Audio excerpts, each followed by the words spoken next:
Hello hello जी हाँ दोस्तों, दिल थाम कर बैठे क्योंकि आपके बीच आ रही है एक कॉमेडी सॉन्ग लेकर मिस स्वीटी और उनका साथ देने आ रहे हैं माइकल और सपना।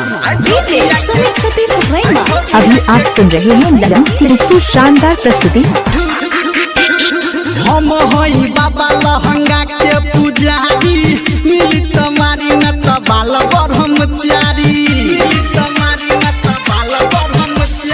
हम हई बाबा लहंगा के पुजारी, मिली तुम्हारी न तो बाल ब्रह्मचारी। आ मेरा मंत्र है तारा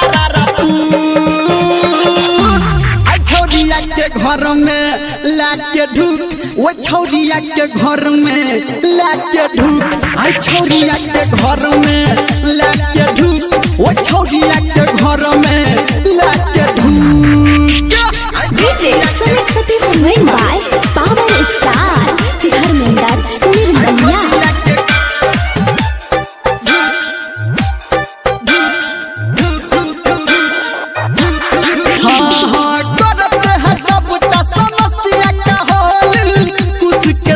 थोड़ा लेके आना जल,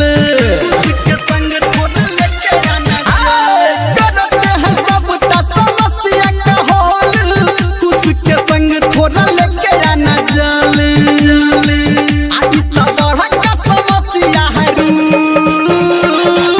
आई छौरिया के घर में लाके ढूक, वो छौरिया के घर में लाके ढूक, आई छौरिया के घर में लाके ढूक, वो छौरिया के घर में लाके ढूक। डीजे सुमित सतीश अभी आप सुन रहे हैं लगन सिर्फ की शानदार प्रस्तुति।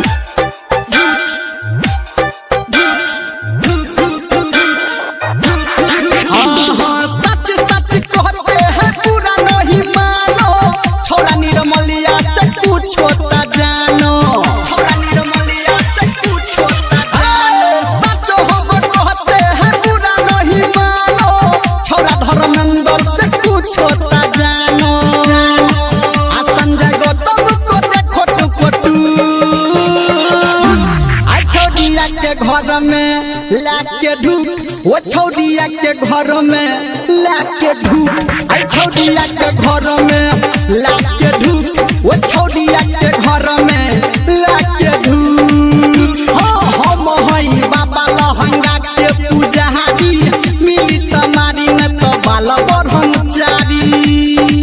आ मेरा मंत्र है तारा